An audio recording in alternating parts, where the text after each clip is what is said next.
Huwag ninyong ibigin ang sanglibutan, ni ang mga bagay na nasa sanglibutan. Kung ang sino man ay ibig sa sanglibutan, ay wala sa kanya ang pag-ibig ng Ama, sapagkat ang lahat ng nasa sanglibutan, ang masamang pita ng laman, ang masamang pita ng mga mata at ang kapalaluan sa buhay, ay hindi mula sa Ama, kundi mula sa sanlibutan. Muli, binigyan ko po ng highlights. Guard what enters the home, reject ungodly influences, holiness must be protected. Aba, meron po akong kakilala, 3 asawa niya sa nasa isang bahay. Kaya niyo yun? 3 asawang babae, nasa isang bahay. Muslim ka, hindi? Hindi. Kristiyano ako. By Muslim lang alam kong may 3 asawa pwedeng pagsabay-sabayin. Pero wala sa utos na yun ako sa ang 3 asawa mo. Kailan lamang po, bahay ng isang politician, sinugod dahil ginagawang marijuana, mga nag-a-addict. At ang anak, ang siyang operation manager. Diba po? Yung mga ganung balita, hinahayaan mong pumasok sa iyong tahanan ang mga gawaing sanlibutan. Ano makikita ng kabataan, ng anak mo, kung sakasakali? Nakalungkot po yan. Pinapapasok mo sa iyong sariling tahanan ang maling practice at katuruan ng sanlibutan. Eh yun ang gawin mo sa labas, kasalanan eh. Ahayaan mo pa ba sa loob ng bahay mo gawin? Guard what enters the home, reject ungodly influences, because holiness must be protected.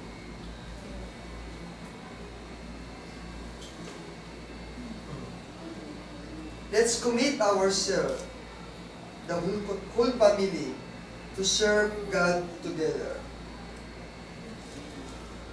Sa Mateo 6:33, malinaw po. Lalapot hanapin muna ninyo ang kanyang kaharian at ang kanyang katwiran, at ang lahat ng mga bagay na ito ay pawang idadagdag sa inyo. Itong Matthew 6:23 po ay isa sa mga pinakamahalagang verses o chapter na palaging sinasabi namin mga preachers bilang pagpapaalala sa tamang prioridad sa buhay natin ito. Alam niyo, yung pagsugpot natin dito ay sa mundong ito ay may plano ang Diyos sa atin. Ano ba ang reason? Bakit ang lahat tayo dito? Hindi para sa kung anumang mga bagay. Ang reason why we exist in this life, dahil kailangan na kung saan ay sambahin ang Panginoon. Prioritize our Lord.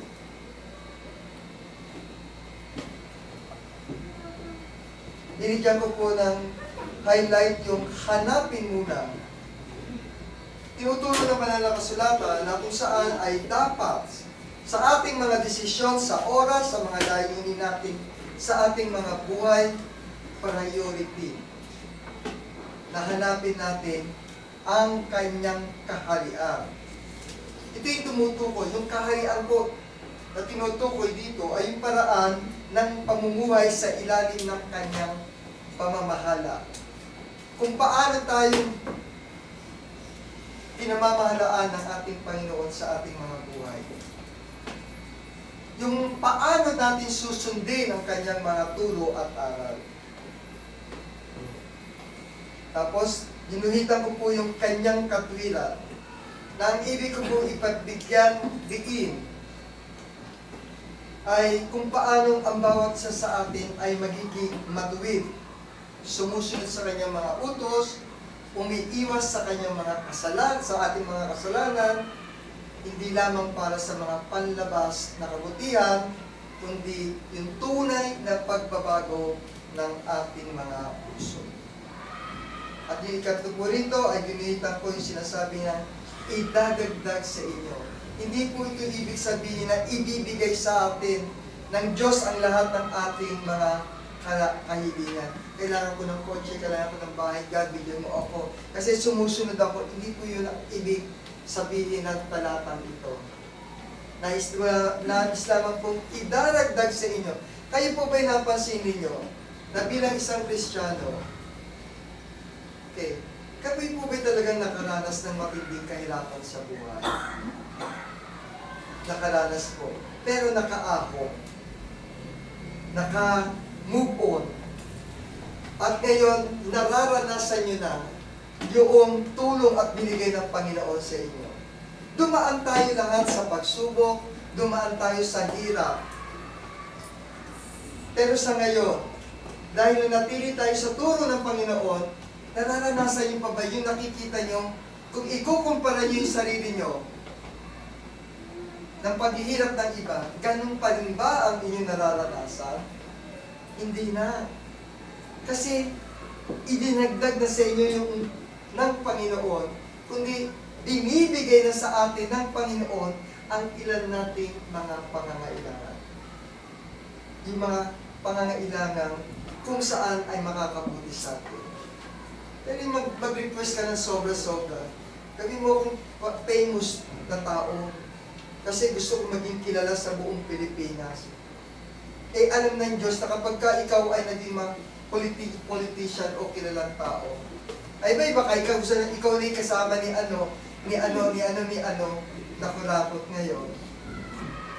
Eh kaya hindi ibibigay sa atin ng Diyos ang lahat ng ating kahilingan, bagkus idaragdag lang niya o bibigyan ka lang ng mga bagay na kung saan ay ikagiginhawa mo. Pansinin po niya. Kaya po itinuturo ng Mateo sa 6:33, yung huwag kang mag-alala. Iwasan mo ang tinatawag na worries. Eh tayo pa, ang hilig natin mag-worry. Pag wala ka, kita nyo ngayon, 20 is, sigurado po kayo, nag-worry na kayo, kulang na yun yung budget hanggang 30. Tama po ba ako mali? Tama, di ba? Maski ako po eh. Ay baka wala na akong mauutangan hanggang 30. 26 pa lang ngayon. Oh, peligro diyan na. Bunsan ako, nandiyan lagi si sister nagpapautang. Laging available. Eh, pupunta natin Matthew 6:33, tandaan po niyo ito. Ito po ay turo na kung saan ay huwag tayo mag-worry.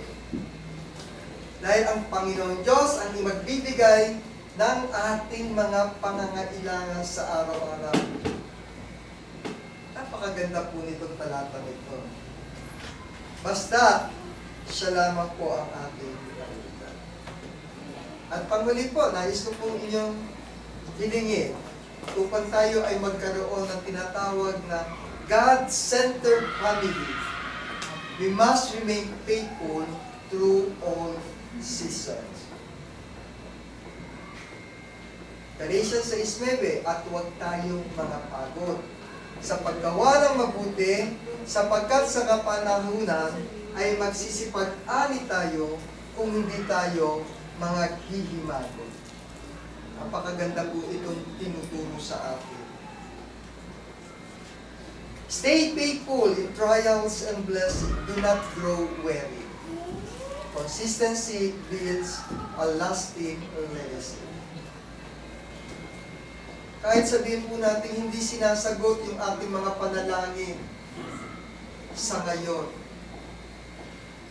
God delays is not God denials. Isang pagka hindi ko gusto ang tagapagsalita, ay huwag muna tayong dadalo. Lalo na pagkatapusan ng linggo.